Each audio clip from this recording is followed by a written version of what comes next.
for charity. And we're live. We're live. Ethan just retweeted the link. And we're back. All right, so if you tune in, faithful listener, watcher, viewer, whatever, Seth's away. Hooray! Oh, come on, Ethan. Oh.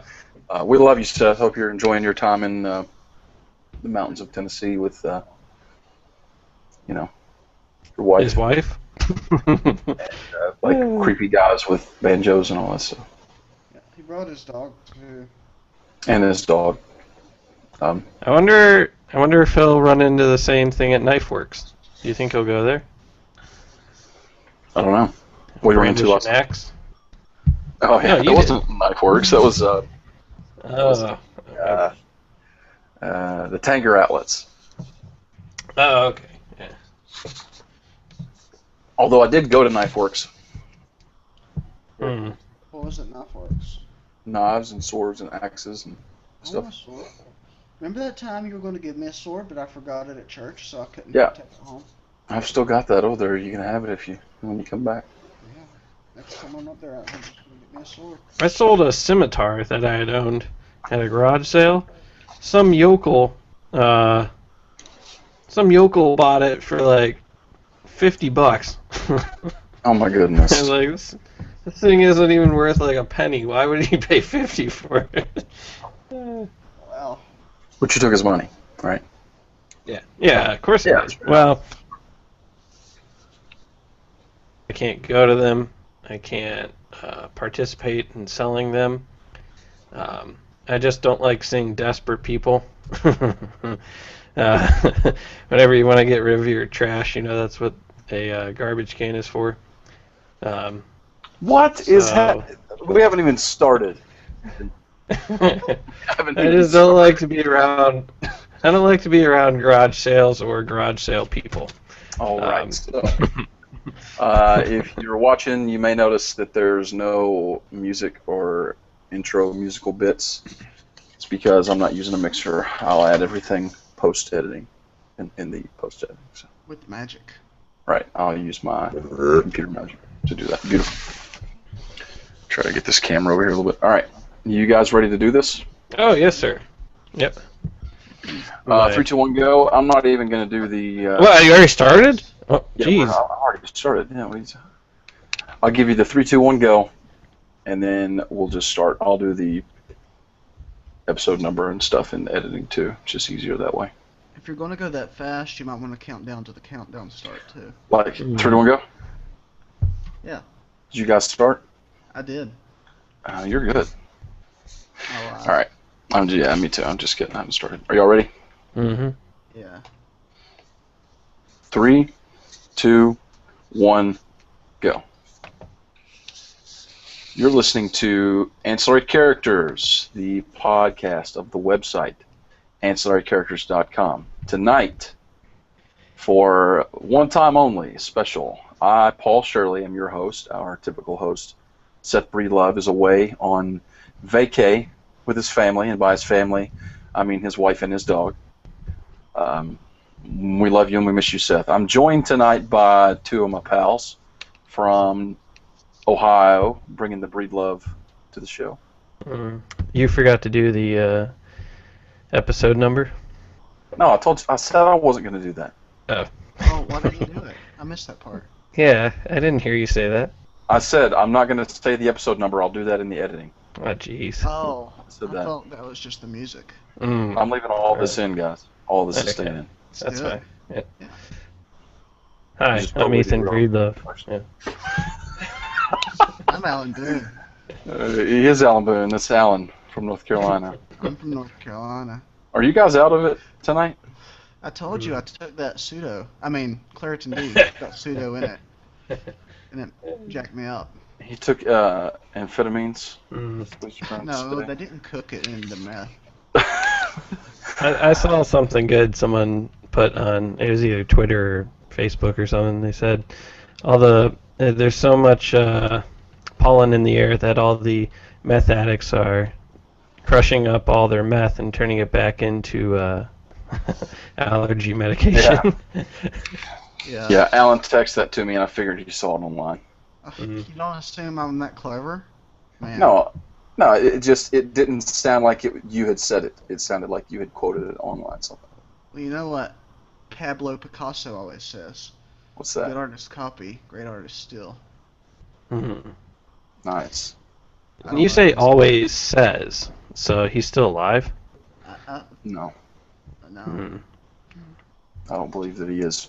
no, Alan and I had an extensive conversation about Spanish art the other day after recording Turtle Jump. it's true. Hmm. El Greco and Goya, Goya. Francisco de Goya, I couldn't think of his name. Pablo Picasso, Salvador Dali. Velázquez. That was the one I couldn't think of that day. Ah, I remember you Velázquez. not being able to think of them. He's the one that paints the little people.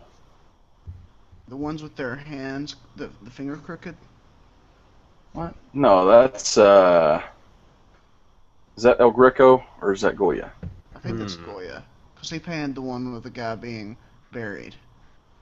But then El Greco paints the scary guys. I think you got those backwards. I think El Greco is the one that paints the fingers and the burial of the Count, and I think Goya is the one that did Saturn devouring his young. Okay, as well as the other giant, the Colossus it was called. Have you seen that, Ethan? Saturn devouring his young? The painting? I think so. Let me look it up real quick. Saturn. Terrifying. Yeah, you go ahead and look that up. Saturn devouring his young. It's His Saturn, son. like his son. Oh, whatever. yeah, I've seen that. The Roman god Saturn, right? There's actually two versions of it. One is more realism, and the other one is he looks like a Yeti. Yeah, that's Are you referring to the Yeti one? With the Yeti is the original Goya painting. I think the other one's an interpretation of the same thing. Oh man, if you do Google image for this, Oh goodness! there are a boatload of people making fun of it. I think here's one of Weird Al holding a rubber chicken. There's one of Alf. Do you remember TV sensation Alf? Sensations? Yeah, he's eating a cat. Oh my goodness! Galactus is eating a person, it looks like. I think that's drawn by the guy who actually did that series, the Marvel Undead series, whatever that was called. Yeah. Marvel Zombies? Yeah, Marvel Zombies. Oh, there's also one of Cookie Monster devouring a cookie. Here's one of the planet Saturn eating a moon. I see that.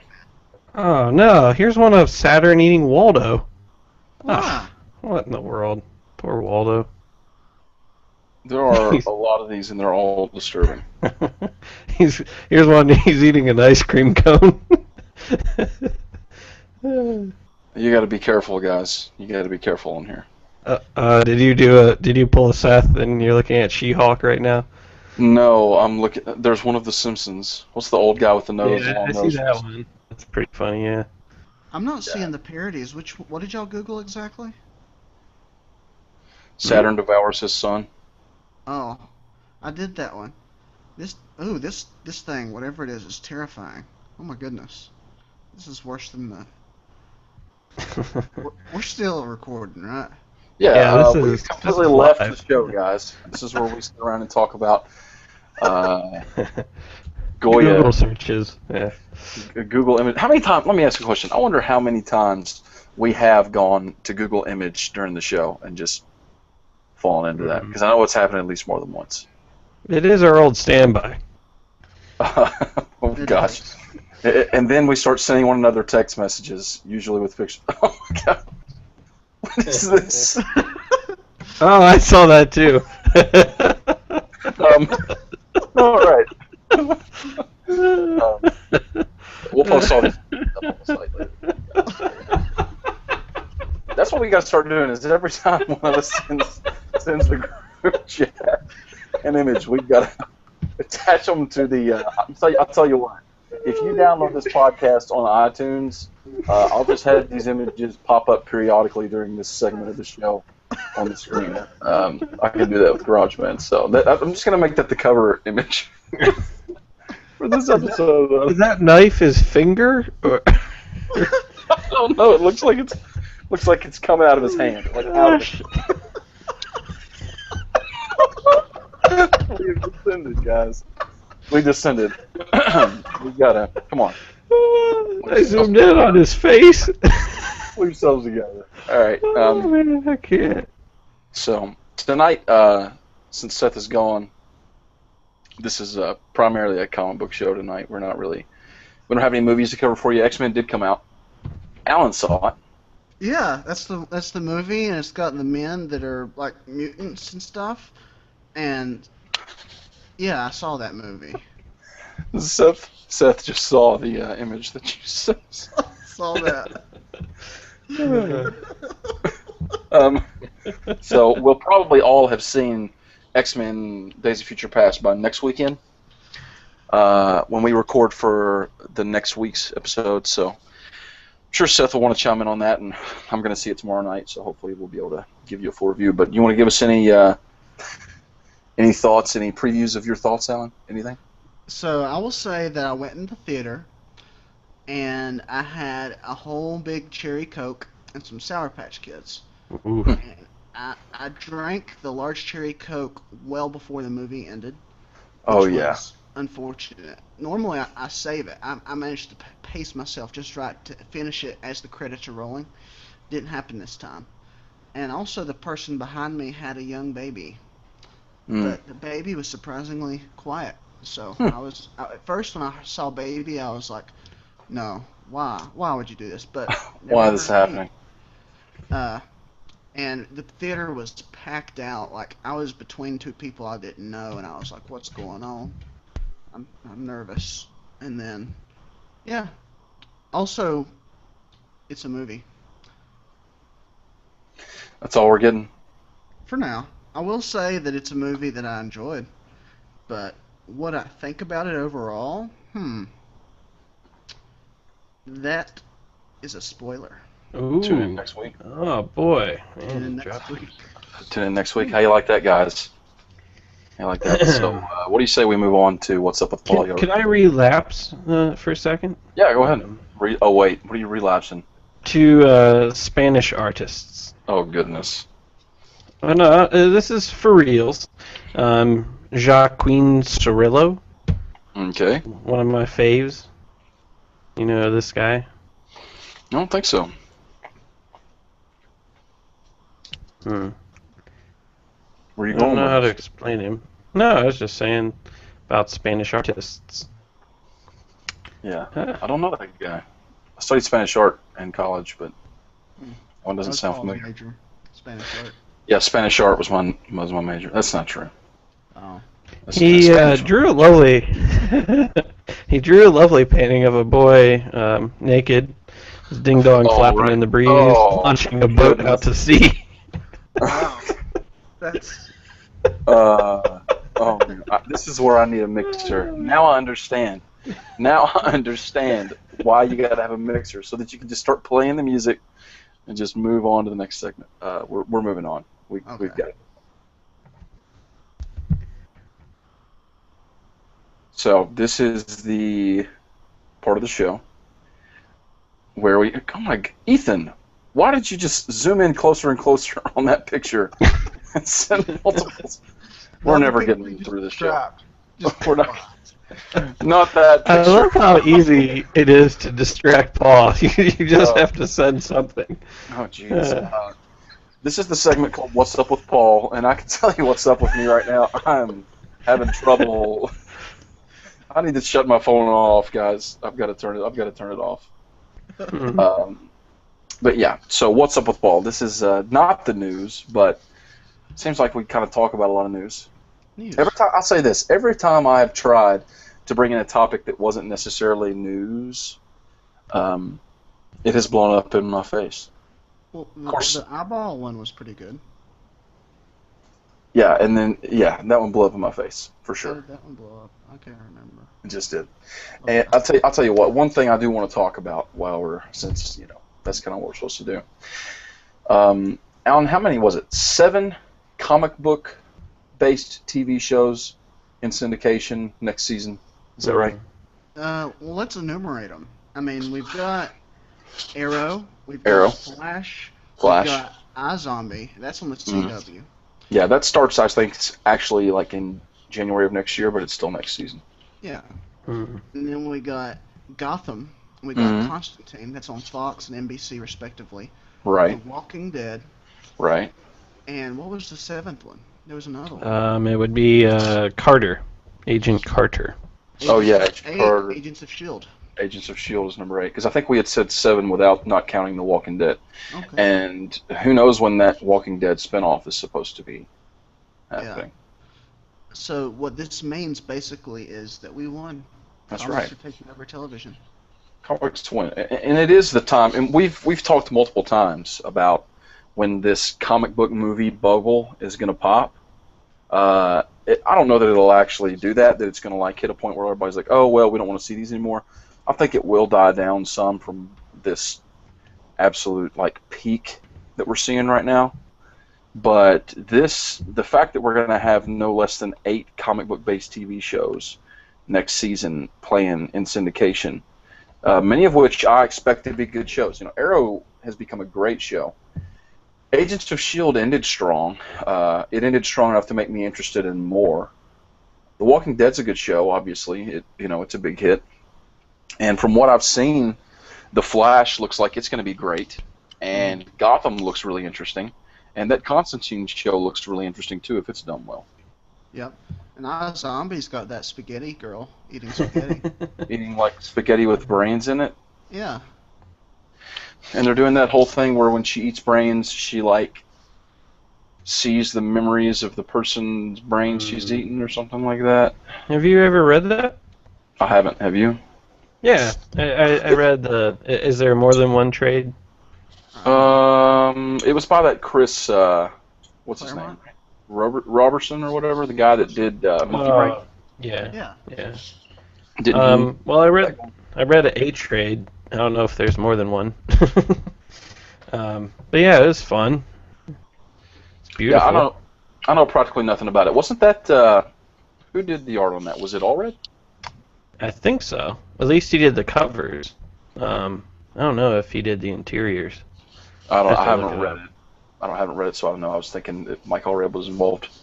Um, but yeah, I mean, I'll check that show out. I'll check all these shows out, but I truly expect for at least half of these shows to be shows that I watch, religiously throughout the season, and not simply because I'm a comic book fan, but obviously that's part of it. But I expect them to be good shows. I mean, I know a lot of people who've never read a single comic that watch Arrow and The Walking Dead. Yeah. Yeah, same The here. Walking Dead is huge. It's really a big deal, and I actually do enjoy the show more than the comic, but still, this last season got pretty dark. Do either of you watch it regularly? I'm behind quite a Yeah. bit. Last time I watched it was actually when we marathoned through. Yeah, that's what I thought. So you only got like halfway through the second season. Yeah, I need to catch up. I need Yeah. to Netflix it. I think I ended the second season. Does the second season end with all them leaving the farm and the CDC, and then it just ends with them finding the prison? Something like that, something along those lines. Yeah, can't remember. We're on like what, season 4? I think so. That's what this last was. Anyways, but yeah, it's a time. We obviously are getting a lot of comic book movies, but it's a time for comic book TV shows now. Speaking of comic movies, let's give a couple of quick reactions or ideas about some trailers that's recently been released. First of all, what? Where are you going with this? Movie trailers. Yeah, a couple movie trailers. Like Guardians of the Galaxy. Oh yeah. No. That played during X-Men, not during X-Men, but before X-Men. Like right in the middle, it just stopped Hmm. and started playing the Guardians of the Galaxy trailer. It's just like how in Spider-Man they played the X-Men trailer in the middle of the credits for no Right. real reason. Yeah. Made me think for a split second they're crossing over Spider-Man and X-Men, and then I realized it was just a trailer, and I was like, But yeah, That made no sense to me. I mean, they're even owned by different companies. I don't understand. it was just one of them. Apparently, was marketing the other. I don't know. It was dumb. It's crazy. But yeah, that Guardians of the Galaxy trailer I liked even better than the first one. Agreed. Had some cool visuals. Hmm. We got to hear Rocket say things, and we got to hear Groot say, "I am Groot." Right. How many times do you think Vin Diesel had to say that for this movie? Probably quite a few times. I would imagine so. Different inflections, in his voice, different situations. Hmm. We're all just sitting around, him and Rocket Raccoon, or him and, Bradley Cooper sitting there together with their headphones on and the big mics, and Bradley Cooper's like delivering all these lines, and he's like, "I'm Groot," That's over and exactly over again. how it goes. Yeah, like think of all those junkets that they make for movies, and whenever they make a book into a movie or a comic book into a movie, there's always this actor who's like, "Oh yeah, I really got into the books when I was doing my preparation for the role, and I read this and I read that." Like Vin Diesel would be like, "Yeah, during my prep, I looked at myself in the mirror and said I am Groot 3 times, and that was about it." I can see that.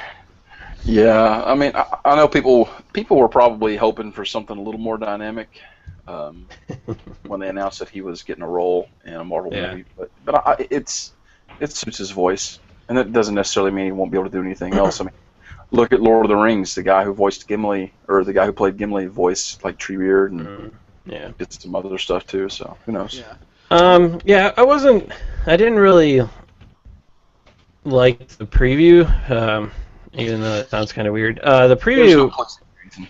There is no Oh, pleasing. yeah. Well, the preview was just kind of disjointed again and odd.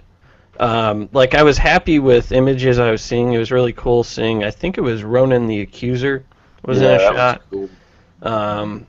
Like I'm expecting more than these previews are delivering.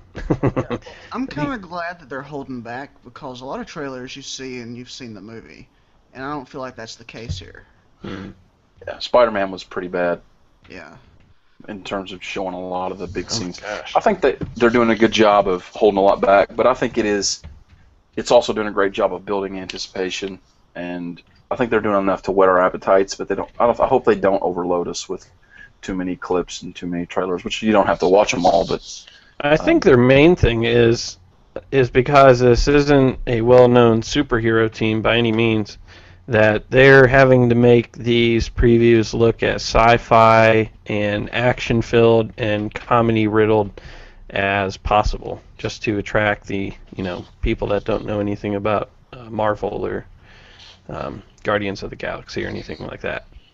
yeah, I mean they are definitely making appealing trailers, but I think they do a good job of kind of presenting these characters in these trailers so far. In this one, they even did the part where Star-Lord is kind of naming off the role that they each play, basically.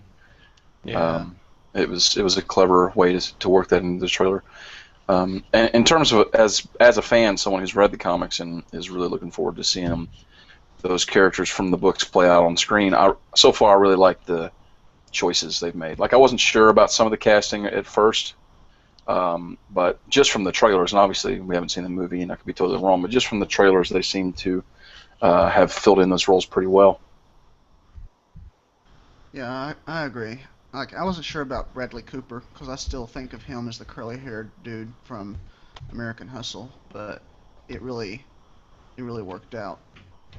Yeah. He sounded like a cool, like he's a diverse actor. He And is. He made a good raccoon voice. Yeah, I like it. There was also a trailer for Disney's first Marvel-based animated film that they're bringing out, which is called, what is it, Big Hero 6? Is that right? Yep. I don't know anything about this property. Have you read any comics or anything associated with this property, Ethan?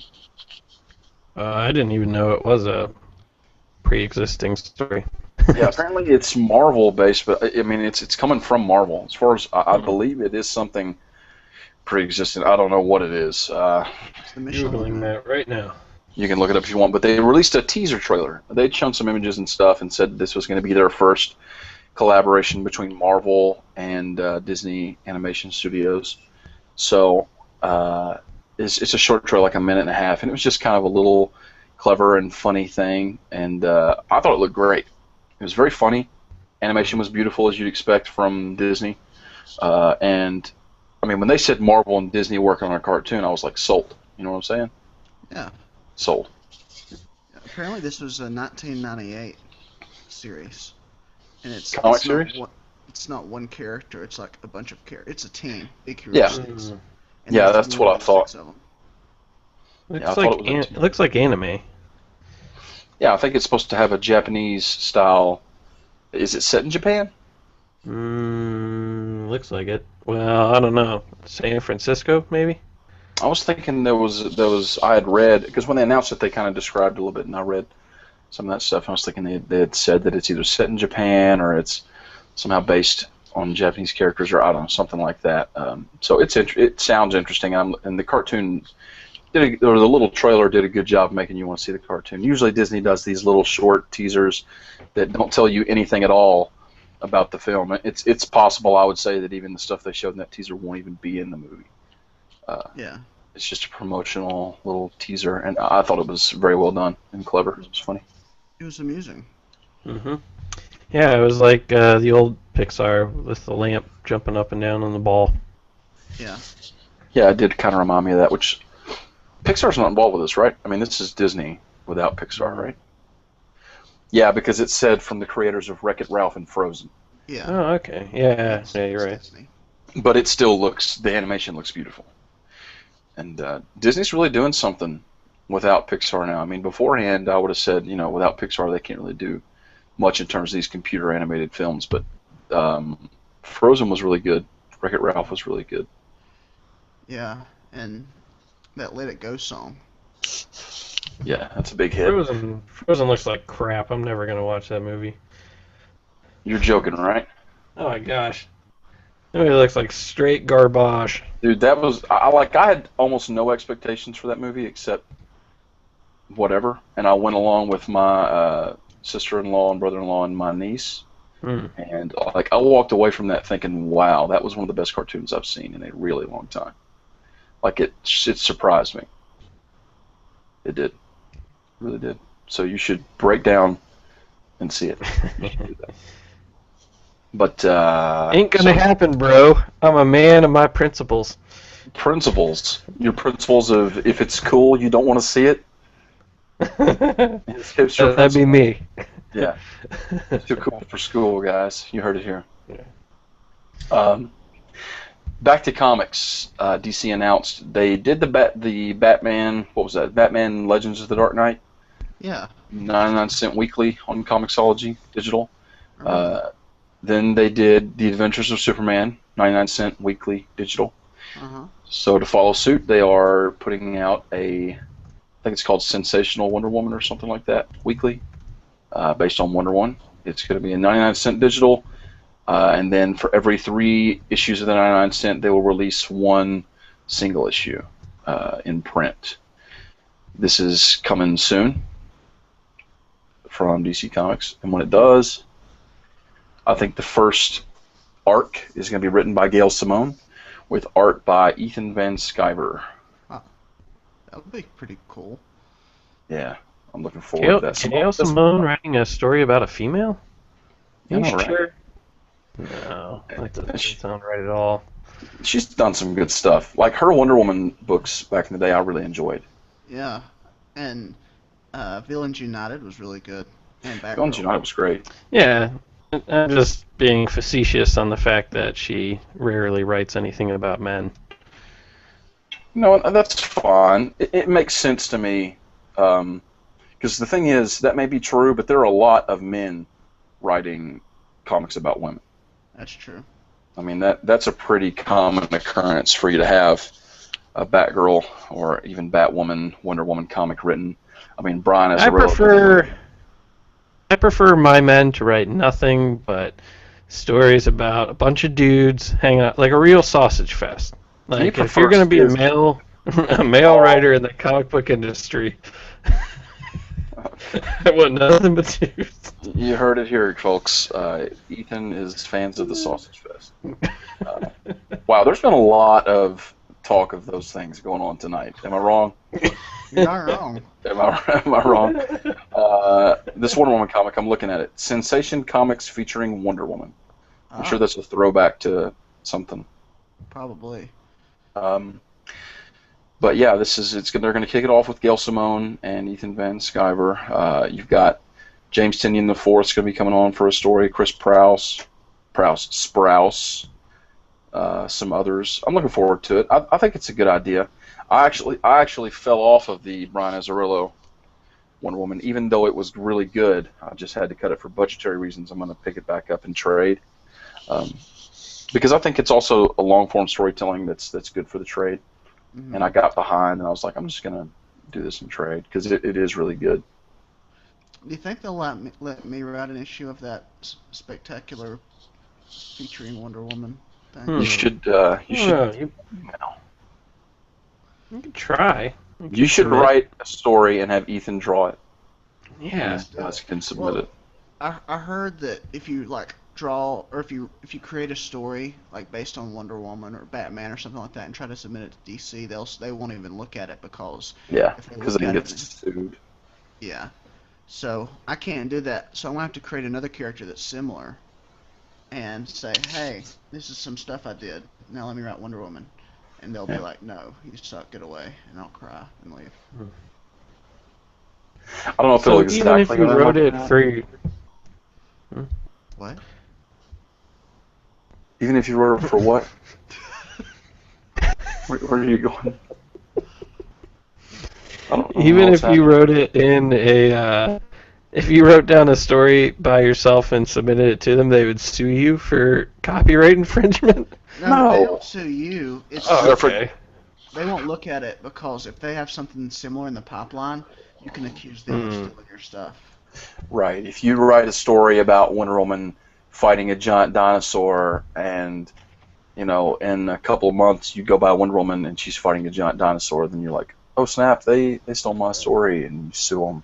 So they won't even look at stories like that they could potentially be tempted to take or possibly accused of taking in the event they already had something in the lines that was similar to that. So, I mean, that makes sense, covering their tracks like that. But there was one more thing I wanted to mention, and then we'll move on, and that was that today Marvel announced that Edgar Wright, the director/writer that's going to attach to the Ant-Man film, ever since they announced it was in the works, at San Diego Comic-Con, when was it, 2 years ago?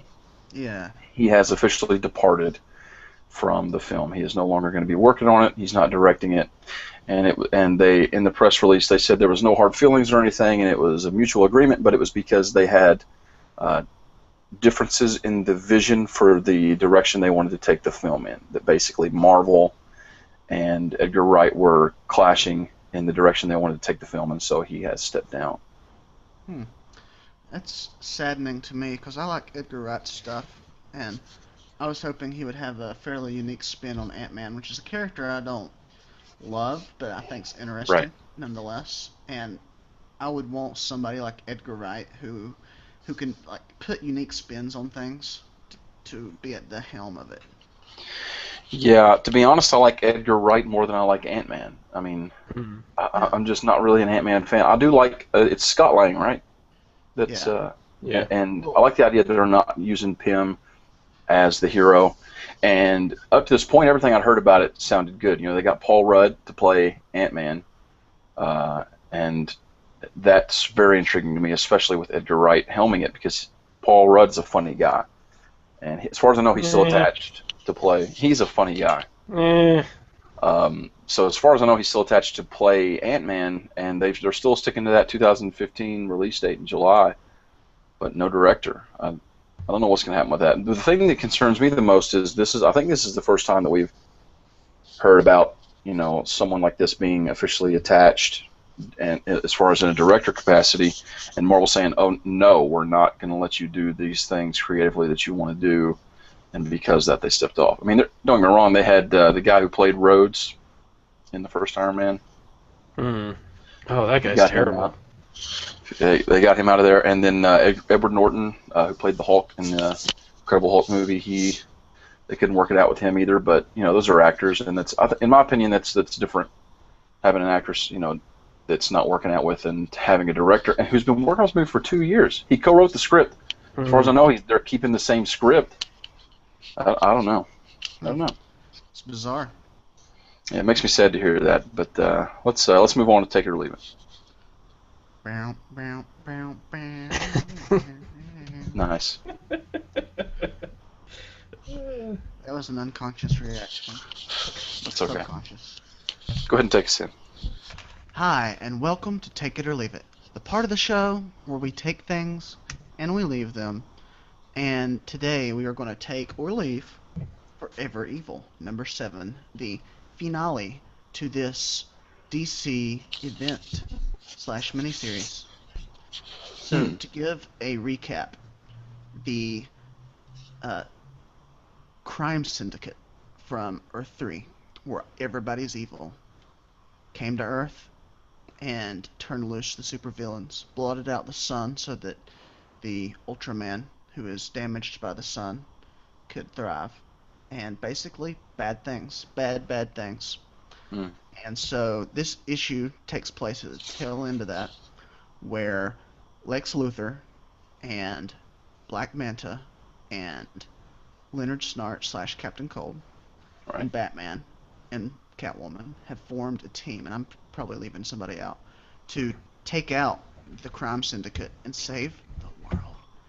And they have unleashed Alexander Luthor, who in Earth 3 was Shazam, which is like Shazam backwards. I don't think you said that right. I didn't. I don't think there's a right way to say it. No, there can't be. So anyway, turns out he's not the good guy like he had been in the past in the old 52. So, well, he turned bad there too, but he was good at first. Anyway, battles happen, and they save the world. You knew that was going to happen. That's not a spoiler. And they save the world. No, actually, the world is destroyed and all of time ends. The end. Forever Evil number 7, the last DC comic ever read. Exactly. Well, it's the last DC comic in Earth Prime. Right. So now we move on to Earth 2. Indeed. No, we're lying. So anyway, we're just going to go ahead and straight up spoil this, right? Yeah. When did it come out? It came out. Well, they said. Wednesday. Yeah, we're going to talk about it, and it's impossible to really talk about the end without spoiling. I mean, this comic was delayed by like a month and a half. Yeah. Or something like that. There's basically one or two big things that would be considered big spoilers. So skip forward if you don't want to hear that, or just wait. I would almost say just wait and listen later, because we're going to talk about it. Yeah. So go ahead. So Lex Luthor, he saves the day, and then saves Superman's life. And now he wants to be a member of the Justice League. Right. And he's being proclaimed as a hero. What's up with that? Well, I think that was John's goal the whole time. Yeah. I mean, it's funny because if you remember that first issue, it was very symmetric the way that they did that, because that first issue opened in terms of Lex in that helicopter with the head of Cord Industries. Yeah. Basically threatening him and blackmailing him and telling him he's going to take over his company. And doesn't he pull a gun on him or something? I can't remember what happens. But he essentially straight up threatens this guy and lets him know, I'm evil, I'm taking your company, and you have nothing to say about it. And then the blackout happens and the crime syndicate strikes, and that guy ends up getting killed, right? Yeah. Something like that, what you said. The helicopter crashes, I believe, and that guy winds up dead. And so there, on the front end of Forever Evil, you've got a crazy, straight-up evil, ruthless Lex who is, he doesn't care who you are or how good a person you are. He's going to take what he wants, and there's nothing that you can do to stop him. And then on the back end, his son, the Cord Industries owner's son, shows up, and it's Ted Cord. And DC Comics fans will know that is Ted Cord, the Blue Beetle from the old DC universe. It's the same character, and he is now in control of the company. And Lex has the opportunity to take the company because Ted's like, "I don't want it. It's yours. Buy it. Take it." And where before you had Lex threatening his dad and being all evil and everything, now it's as if Lex has turned over a new leaf, and he says, "You know what? I'm not going to take the company. You're going to take it. It's going to be yours, and I'm going to help you." And instead of stealing the company and doing what he wanted, now he's actually trying to give back, and he seems to be legitimately different. So that was an interesting way to kind of put two bookends on the same story, if that makes sense. Yeah, that was a good way to show that he had a change of heart or a change of attitude or something. Although it's still unclear whether he is now good Lex or whether he has something up his sleeve, and it's implied that he does have something up his sleeve. How can he not? Because he's Lex Luthor, he's always got something up his sleeve. I don't see a reality where Lex is legitimately a good person and has no other intentions than what you see on the cover. I don't see that. Earth 3 was that reality. Earth 3? Back in the old 52. Which one was that? That was the red-haired Luthor. The one from Infinite Crisis? Well, he was good in Crisis on Infinite Earths, but being stuck in that bubble dimension is what drove him crazy. Yeah, but that's not the Lex Luthor I'm talking about, obviously. But he is a Lex Luthor from... He was Alexander Luthor, actually. Which is still the same. It's Luthor's counterpart in another universe. That's right, it's its counterpart, but it's not him. Are we doing this? It's him in another reality. But it's not him. Well, you said you can't fathom a reality where Lex Luthor, the Superman villain. Well, I didn't realize I had to specify which of the multiple parallel universes we were talking about. Well, you said a reality, so each one's its own reality. Thank you, Alan. You've got me on my toes. From now on, I will preface all names by title and existing Earth in which they are currently living. I bet in my doppelganger in the other reality, it's probably a knife-wielding child with a monster head waiting to stab his mother who's cleaning the dishes. Yeah, what? So, Yeah. Yeah, Sorry, it seems as though Lex Luthor has turned over a new leaf, and I think that's the big point of the story is and it's not just him. They kind of imply that all of these villains that actually stood up to the crime syndicate that tried to fight back, particularly the ones that are in the main story, Captain Cold, Black Manta, that these guys something has changed in some of them.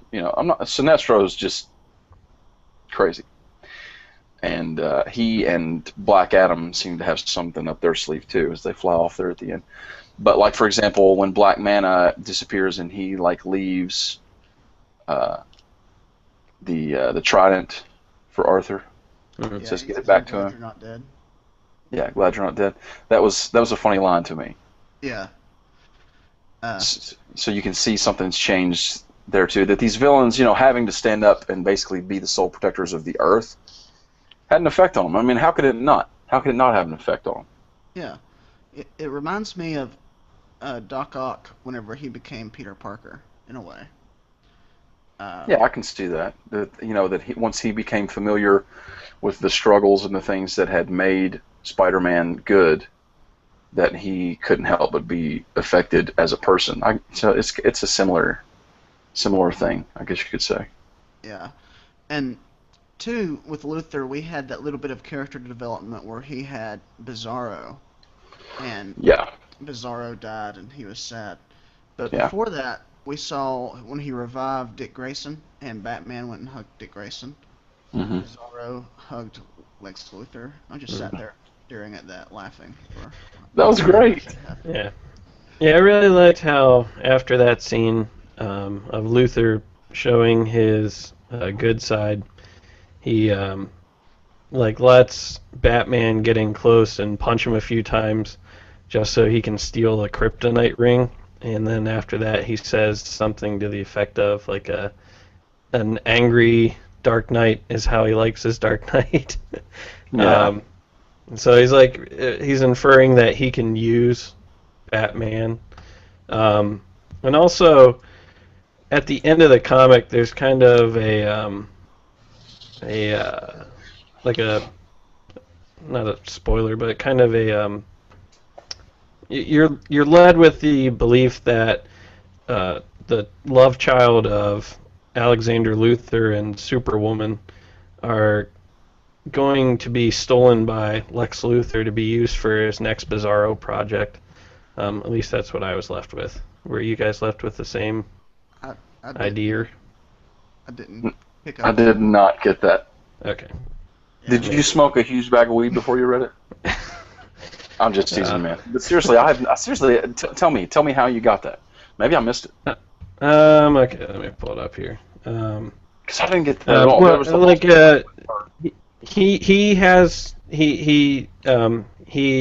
Wonder Woman is interrogating Superwoman, and Lex Luthor immediately after that is asking how long until the child is born, and he's looking at the test tubes where Bizarro was. I could see that. Yeah, I can see how you can make that, but I don't think that's what it is. And but I think that I can totally understand why you would think that though. Yeah. But I think that what they're going to do is they're going to, because there was apparently some sort of a prophecy that she mentioned or something that this child that she and Alexander Luthor had born was going to, take over the world or something. She said something about that when they were like gloating up in the sky or whatever. So I expect that this thing is going to be, they're building it up as being really wicked as possible, a big future threat. I don't know what it's going to be. And right now it's just a baby, but they really make it ominous when she's like laying in there with that creepy look on her face and she's like it just kicked. Yeah. There was a lot of stuff that I liked about these past two issues, but there was also a lot of things that I didn't like.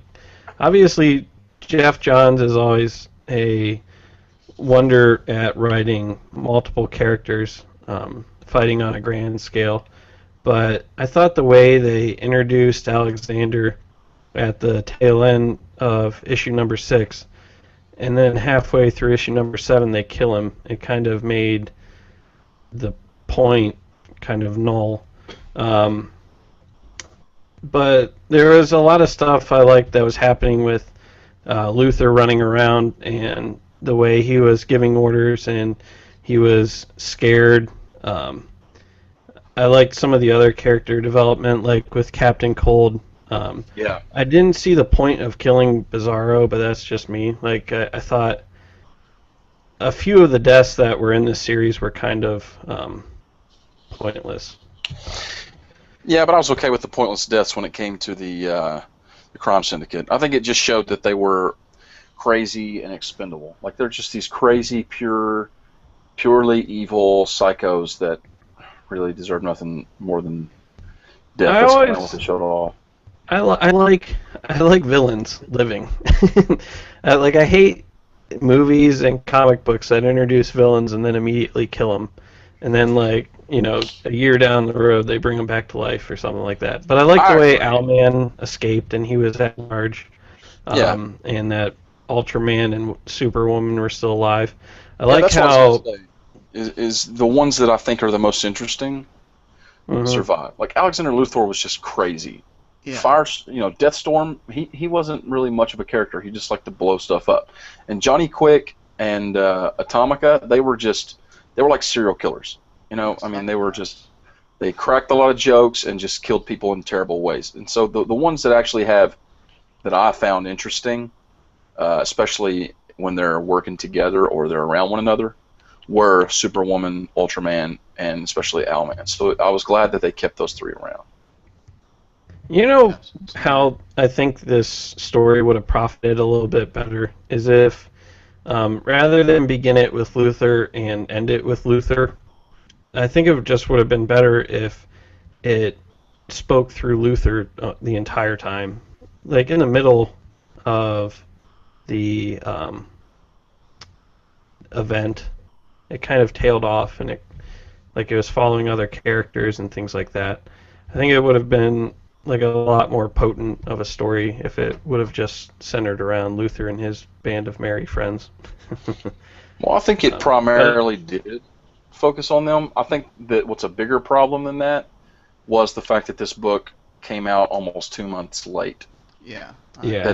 That harmed it, and I think that even made it seem as if it wasn't focused on Luther as much because it was so stretched out because of that. And, I don't know, I don't presume to know what all went into that, why it was delayed or anything like that. But we got a bigger issue in the end, which is fine. I'm fine with having a double-sized issue for the finale of an event. I don't have a problem with that at all. But the delays and stuff, I think, definitely sucked some of the potency out of the ending. That doesn't mean I didn't like it, but there was definitely some of the effect was lost on me because I was pretty jazzed to see Ted Cord alive after how long has it been? Like 10 years? It's been a while. Yeah, about 10 years. Like the inner fanboy in me was like, "Oh, it's Ted Cord," and then I was like, "He looks like a mega douche." He looks like long hair. Yeah. Crap. What's He's the guy's a tiny little dude. Yeah, he looks like the guy who invented Facebook. Yeah, Zuckerberg. Yeah. Especially it's portrayed by Eisenberg. Yeah, that's funny. Yeah, that's what it looks like. I was excited about that too. I was glad they brought that in there. I thought they might after they teased Cord Industries at the beginning. One thing we have not talked about, and there's a lot to talk about. It was a very had a lot going on in the series. One thing we've not talked about at all so far was the last page. Ooh, yes. Is that the one with the anti-monitor? Why don't you just throw that right out there? Hopefully everyone that took that spoiler warning. Yeah, hopefully everyone, like, what was it, issue 5, where it ended with the red lightning in the sky, and they said that it's coming or whatever? Yeah. We bounced around some ideas, and I believe the anti-monitor was one of the ideas we bounced around. The only question is, who is he talking to? That's the question. I don't know. Yeah, and there's that red mist and to me that implied that it was somebody that was like a speedster, because it looked like a blur more so than a mist. That's kind of what I was thinking, yeah. So maybe it's like some kind of flash, but I don't know. Why would one of the Flash family be like a pawn of the anti-monitor? I don't know if that makes sense. Hey, what if it's like what if it's old 52 Reverse Flash? Because he got the main stabbed thing is that Flashpoint, right? Yeah. And so he's like dead, or we think he is, and then Flash runs back through time and fixes the time stream. And what if he somehow winds up with the anti-monitor and is traveling through all these different dimensions, leading him around so he can destroy everything? That'd be great if that led us directly back into the old 52 and everything that's happened for the past few years is like destroyed. Because the rumor is that this is leading into another crisis, with an anti-monitor. Not. Well, I mean, the final two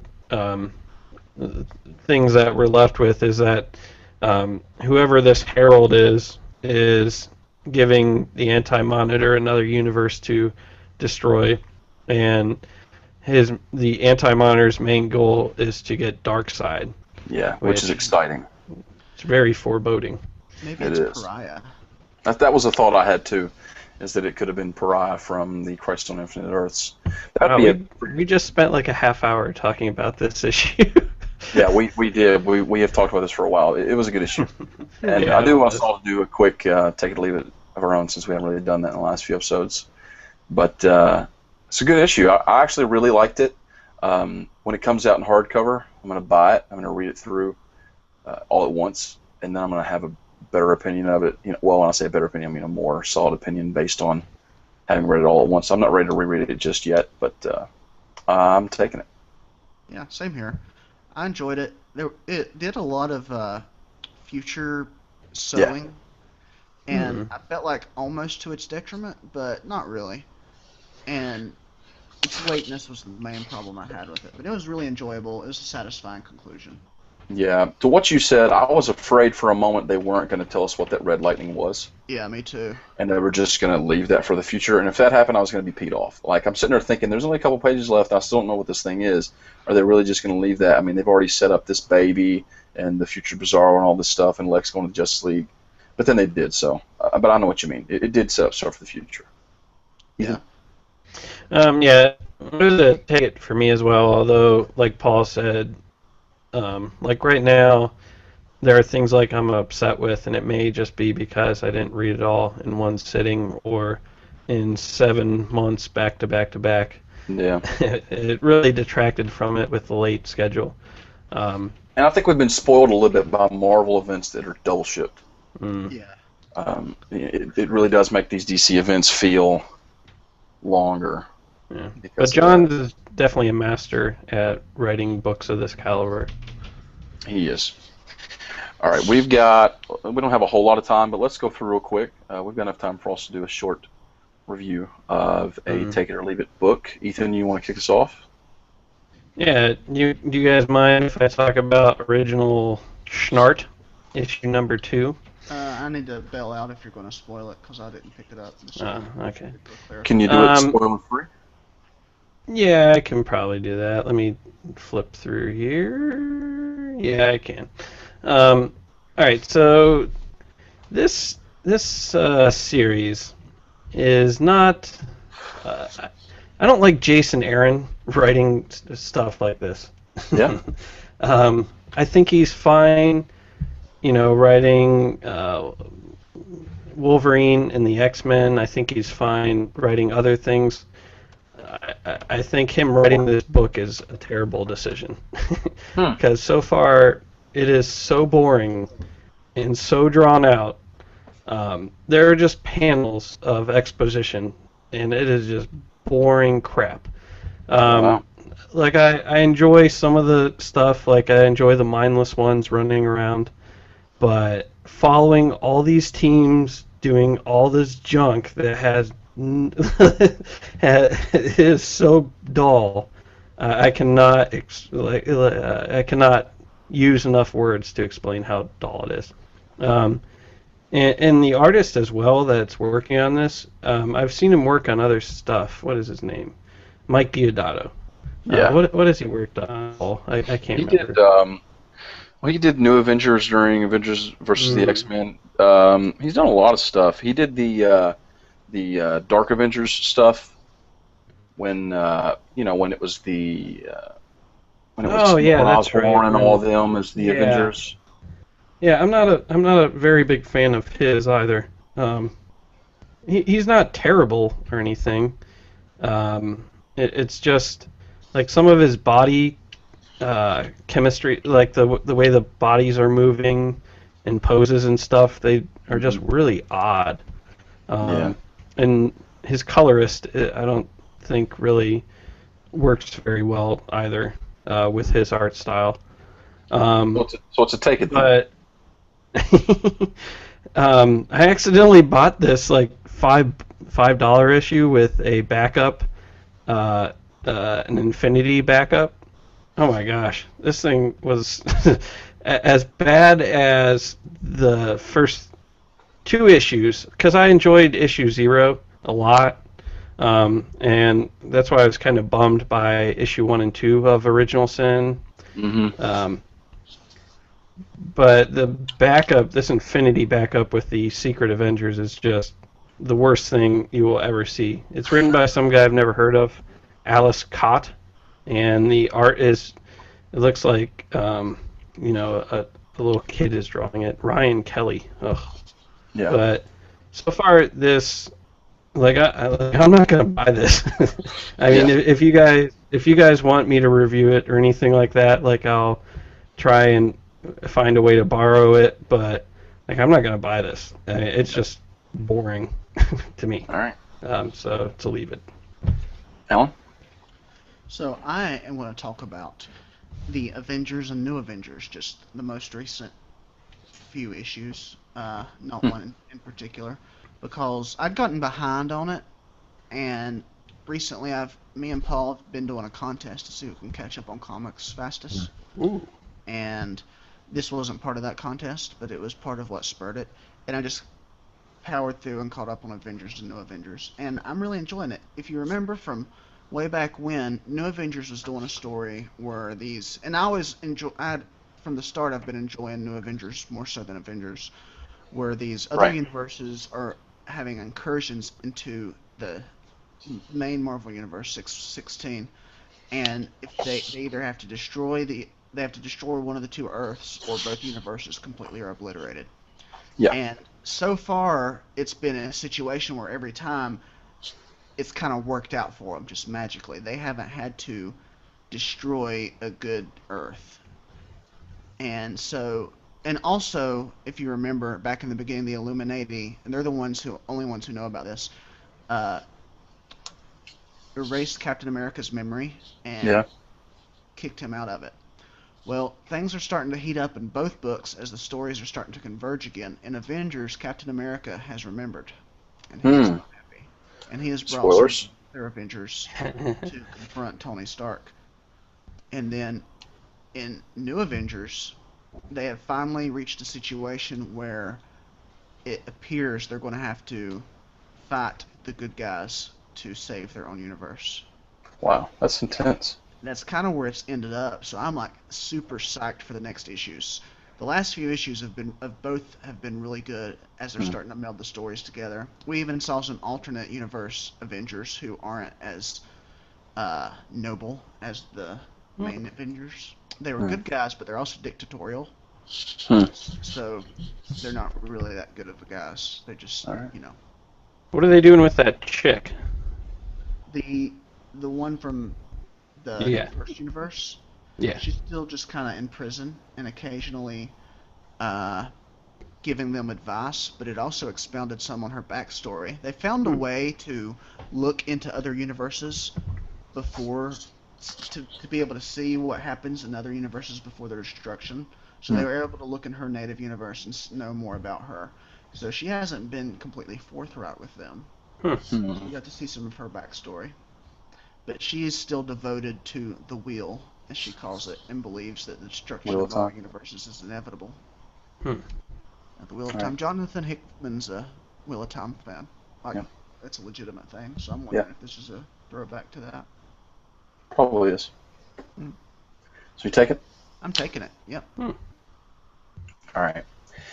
Just real quickly, I caught up. I've been trying to catch up on comics as well, like Alan said. I read Forever Evil Rogue's Rebellion. I read all 6 issues last night and this morning. It's written by Brian Buccellato of the Flash comic before, and now he's on Detective Comics. And these issues were drawn by an artist named Scott Hepburn. I don't have prior experience with him, but I'm a big fan of the Rogues anyways, so that was one of the reasons I picked up this series. I just kind of kept putting it off, but since Forever Evil ended, I figured if I don't read it now, I may never read it. I'm glad I did, because this series is very good. Brian Buccellato does a great job of writing these characters. He seems to have all their different personalities down to a T. Captain Cold's actually missing from most of it because of the fact that he's in the main Forever Evil series, and Mirror Master has to kind of step up and be the leader while he's gone, and it's really good. Like, the character beats in this are really good. I was impressed. And the art by Patrick Zurcher, he actually co-drew the first issue. Scott Hepburn, who does the whole series, really fits. There's times it looks like Mike Mignola. There's times it looks like, I said earlier, like a cleaner Chris Bocciolo of Uncanny X-Men fame. It's a great series. If you're a fan of the Rogues, if you like these characters, then you need to read this, because it's funny, and it also has some pretty touching moments at times. It's not going to be like in my top 5 comics ever or anything like that, but it's better than what I expected from the tie-in, and I was really glad I took the time to read it. It's fun, it's funny, and I would definitely recommend that you should check it out. I'm sure they'll release it in a trade or a hardback in like a year or two, since DC does not get in a hurry for stuff like that. But if you bought it and you're waiting on it, check it out. It's good stuff. And that is our show. Hope you enjoyed it. Like I said, we are the Ancillary Characters. You can find us at the website ancillarycharacters.com. You can find us on Twitter at Ancillary Tweets. You can find Ethan at bazooka_Bob. You can find me at jollygreen05. You can find Alan at KAllenBoone. And you can find our typical host, Mr. Seth Breedlove, at Seth Breeds Love on the Twitter. You can send us a letter. We love letters. We didn't get any this week, but that's cool. If you liked Forever Evil or you hated it, tell us about it. We'd love to know. We're going to talk about X-Men next week. If you want to chime in on that, send us a letter to letters@ancillarycharacters.com. And I'll tell you what we need. You guys can see the trend of what Seth has been doing if you guys aren't sending letters in. If you want us to rant and go off the rails and be upset for 15 minutes, you cannot write us a letter. If you want us to be more, set in our ways and mild-mannered and happy young individuals, then write us a letter. In other words, write us a letter, or else we'll talk about Spanish art and freaky monster baby heads and stuff through Google image search. Do us a favor, leave us an iTunes review. We haven't had one in a while. Those help us out a lot. If you like the show and you just never really got around to it, hop on there, give us a rating and a review. Doesn't have to be anything extravagant. Just say, hey, you love the show, 5 stars, just whatever you want to do to help us out.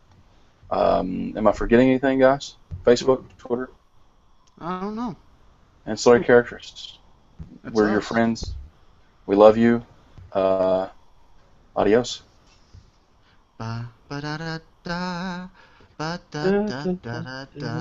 stopped the recording.